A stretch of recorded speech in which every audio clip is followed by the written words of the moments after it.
My name is Natalie Brooks.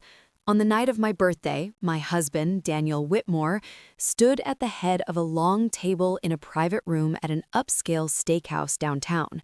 40 people surrounded him, partners, colleagues, friends, all gathered for what I believed was a celebration.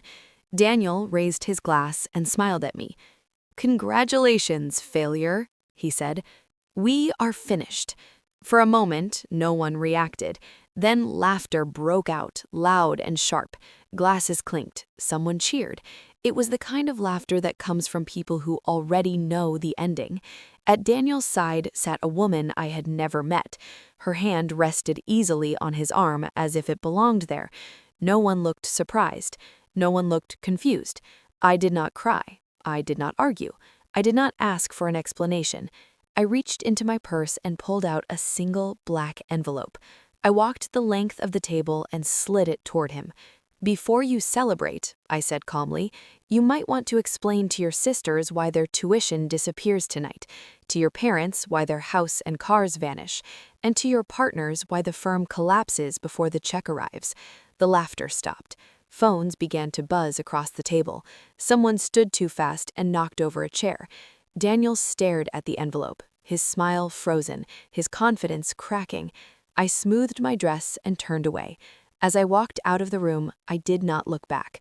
I did not need to. That was the moment everything he built began to fall apart. But to understand how I could sit there so calm while my life was being publicly dismantled, you need to know what came before. The years of silence, the years of shrinking, the years where I learned that being quiet does not mean being weak. That night was not about revenge. It was about the end of pretending. Before I became Daniel Whitmore's wife, I was Natalie Brooks. I grew up in a small town in Ohio where life moved slowly and everyone knew your business whether you wanted them to or not. My father died when I was young, and my mother worked double shifts as a nurse to keep us afloat. She taught me how to survive without saying much.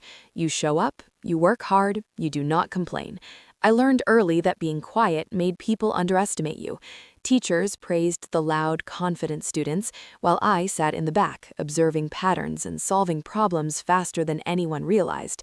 Numbers made sense to me. They followed rules. They told the truth if you paid attention long enough. I carried that mindset through college and into graduate school. While others chased recognition, I focused on building things that worked, model system solutions that could turn uncertainty into clarity. I believed effort spoke for itself, that if you contributed enough, people would notice eventually.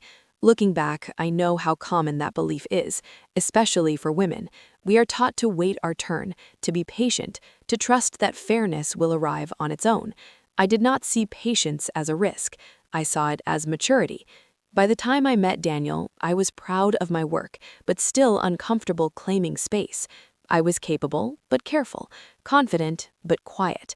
That combination made me easy to overlook and easy to love for the wrong reasons. I thought I was building a future. I did not realize I was slowly learning how to disappear.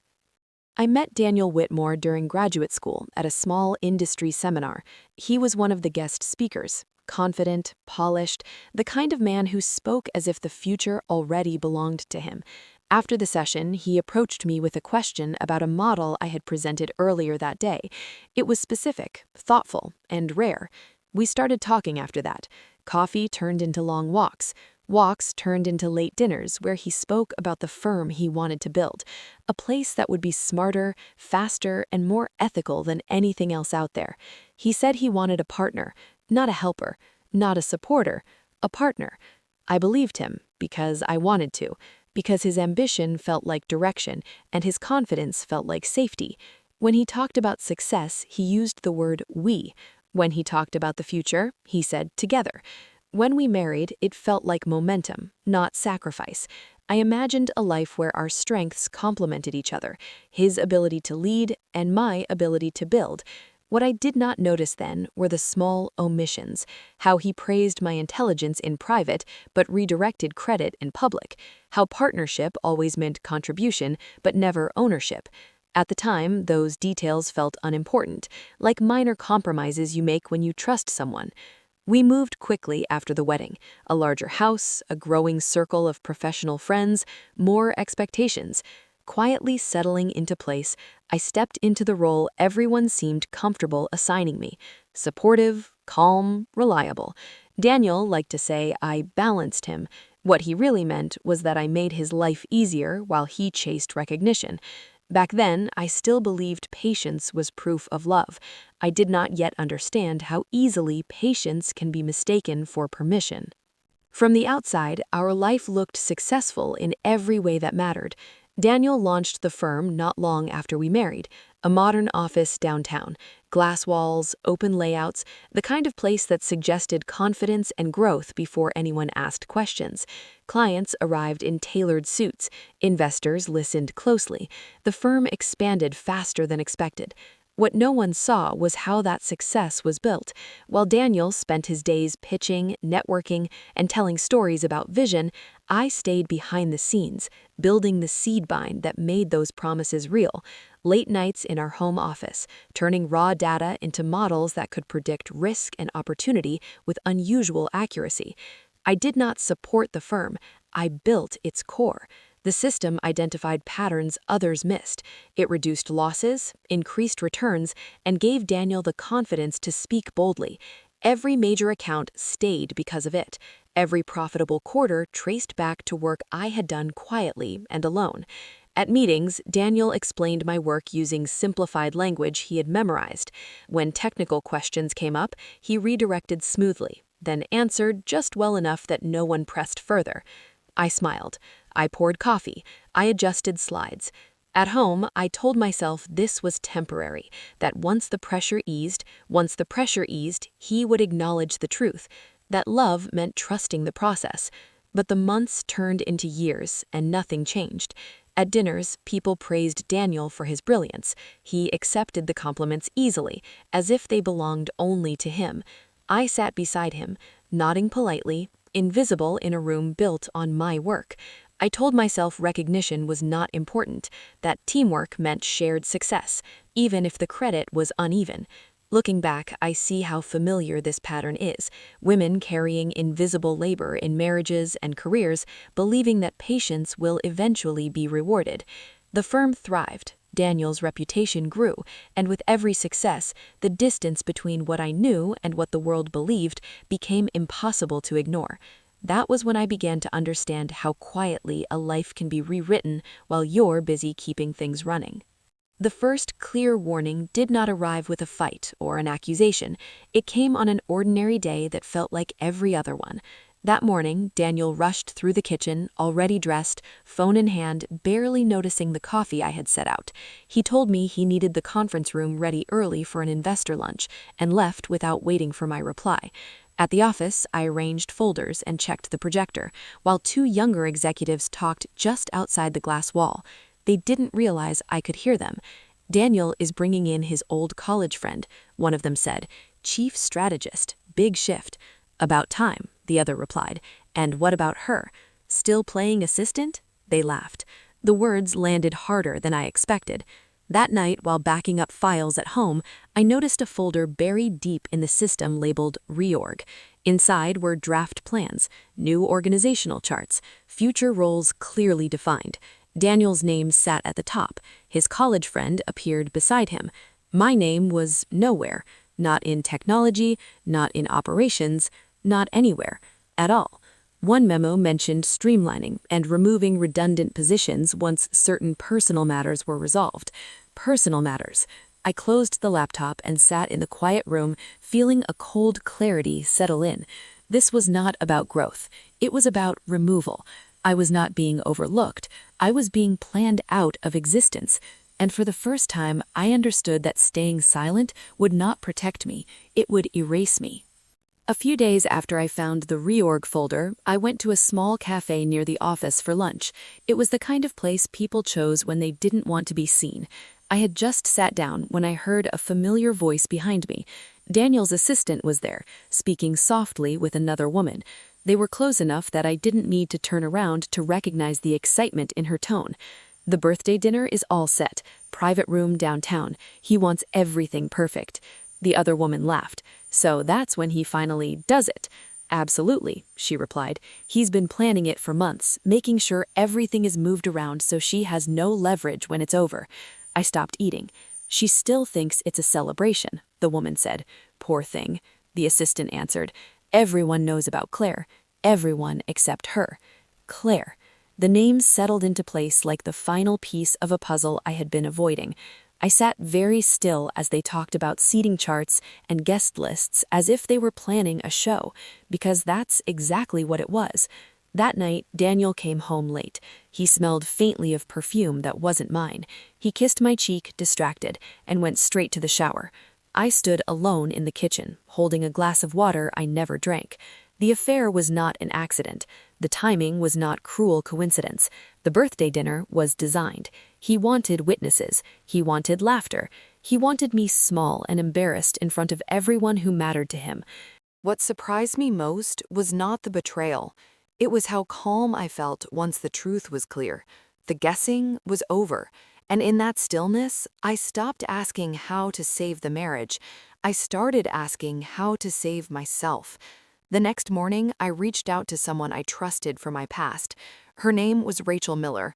We had studied together in graduate school before she moved into forensic accounting. When I told her I needed to talk, she did not ask questions. She just told me where to meet her. I laid everything out. The reorganization plans, the affair, the birthday dinner meant to humiliate me. I spoke calmly, as if I were describing a case instead of my own life. Rachel listened without interrupting. When I finished, she looked at me and said something I will never forget. Natalie, he is not leaving you. He is erasing you. The words hit harder than any accusation. Driving home that night, I did not cry. I did not feel angry. I felt resolved. For years, I had tried to be patient, believing that loyalty would protect me. I finally understood that loyalty to someone who is dismantling you is not love. It is self-abandonment. I did not confront Daniel. I did not demand answers. I did not change my routines. I made coffee the next morning. I smiled through meetings. I nodded at family dinners. But inside, something had shifted. I stopped trying to be understood. I focused on being prepared. Because when someone is quietly planning your removal, the only real mistake is letting them believe you will never notice. And I had noticed everything.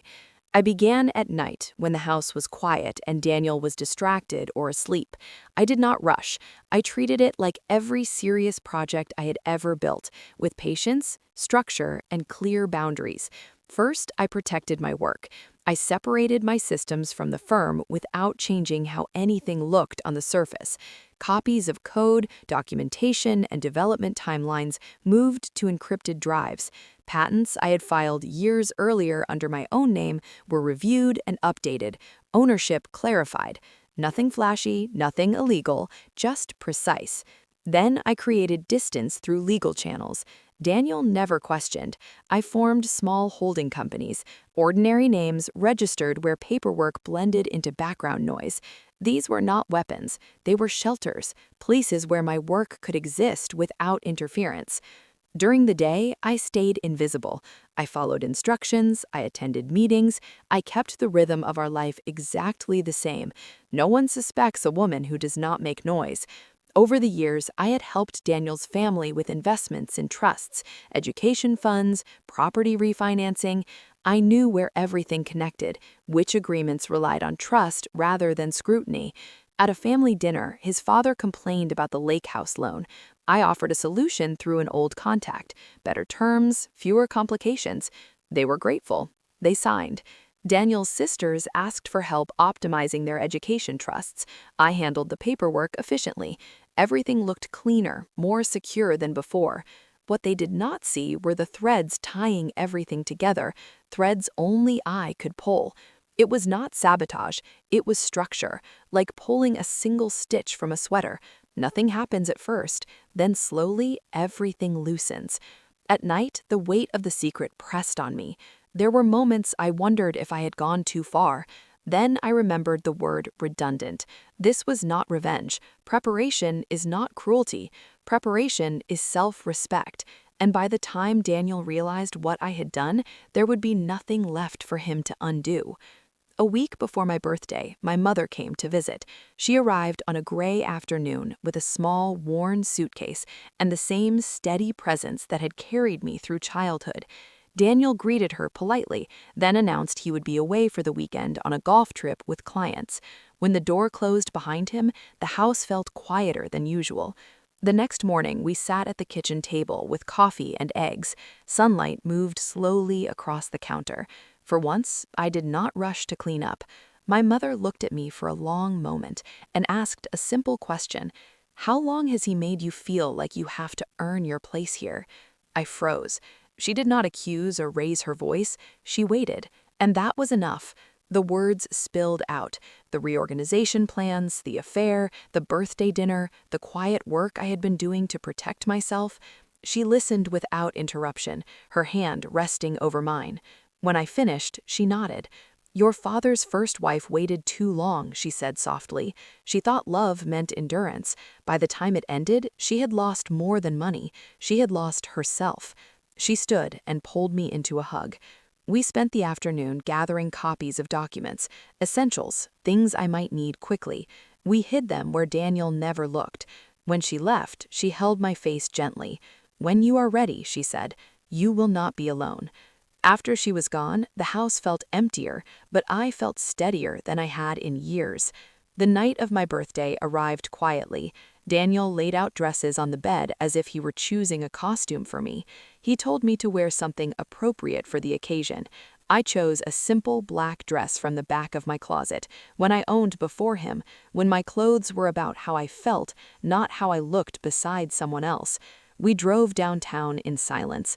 His phone kept lighting up and he angled the screen away from me. I watched the city pass and felt an unexpected calm settle in. The private room at the steakhouse was already full when we arrived. Partners, colleagues, friends, and their polished spouses filled the space.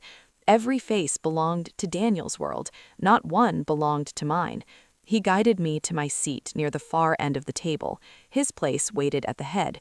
Beside him sat Claire Monroe, perfectly composed, her smile brief and knowing. Dinner moved slowly. Wine was poured, stories were told, laughter rose and fell on Daniel's cue. Claire touched his sleeve at just the right moments, a silent claim. When dessert arrived, a single candle flickered in the center of the table. The room grew expectant. Daniel stood and tapped his glass. "Before we toast Natalie's birthday," he said, "I have something to say." He turned toward me. "Congratulations, failure," he said. "We are finished." Laughter broke out instantly. I stood. The sound faded as I walked towards him. I reached into my purse, pulled out a black envelope, and slid it across the table. "Before you celebrate," I said evenly, "you may want to explain to your sisters why their tuition disappears tonight, to your parents why their house and cars vanish, and to your partners why the firm collapses before the check arrives." Silence filled the room. I turned and walked out without looking back. That was the last moment I allowed myself to be invisible. I did not rush when I left the restaurant. I walked down the hallway, into the elevator, and out into the cool night air. My phone began to vibrate almost immediately, but I ignored it. I crossed the street to my car and drove away without looking back. I did not go home. Months earlier, I had secured a small condo near the lake through one of the holding companies Daniel never noticed. He assumed my occasional nights away were spent visiting my mother or staying at cheap hotels. The space was quiet and simple. It felt like a place that belonged to me. I made tea and opened my laptop. The dashboard lit up, one notice after another. Access permissions revoked, loans called in, systems locking behind protocols only I could authorize. The firm platform went dark, first backups failing silently behind it. Through the restaurant windows across the street, I could see confusion spreading. People standing, phones pressed to ears, Daniel's father pacing, a tray drop, a chair knocked over. There was no sense of triumph, only stillness. This was not destruction, it was consequence. For 2 days, I stayed there, in the quiet, letting the structure do its work. I ignored the calls and messages. On the third morning, the doorbell rang. Through the peephole, I saw Daniel. His suit was wrinkled. His face looked older than I remembered. I opened the door, but stayed in the frame. "Please," he said. "Please what?" I asked calmly. "Everything is gone," he whispered. I nodded. This is what happens when you build your life on something that was never yours. Daniel did not come alone the next time. Lawyers followed. Emails arrived filled with threats, warnings, and accusations meant to scare me into giving back control. They spoke about court reputations and public fallout, as if volume could replace truth. I did not respond emotionally. My attorney replied with facts, time-stamped development logs, patent filings registered under my name years before the firm existed, emails where Daniel asked me to explain my own system so he could repeat it to investors, recordings of meetings where my work was presented as his vision. The threats stopped. Then the board called an emergency meeting. I walked into the glass conference room, not as a wife or an assistant, but as the person who held the foundation of everything they relied on. Daniel sat at the table, pale and silent. His college friend avoided my eyes. I connected my laptop to the screen and laid out the ownership structure clearly and calmly. Every system that generates your revenue belongs to me. The room went still. Someone asked what I wanted. I did not raise my voice. I did not negotiate endlessly.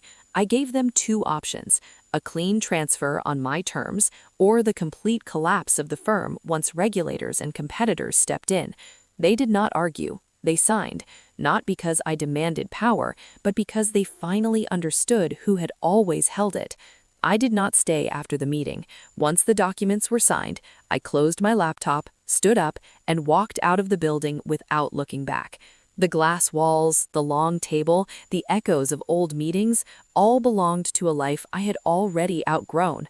Within months, I sold the core system to a competing firm.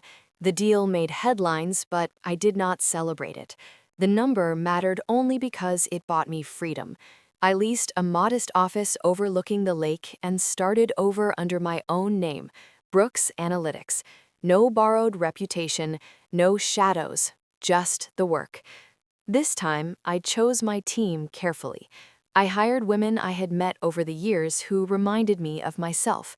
Brilliant, overlooked, patient to a fault. Women whose ideas had been quietly used by others without credit. We worked side by side. Credit was named. Contributions were visible. No one disappeared so someone else could shine. Our first client signed within weeks, then another.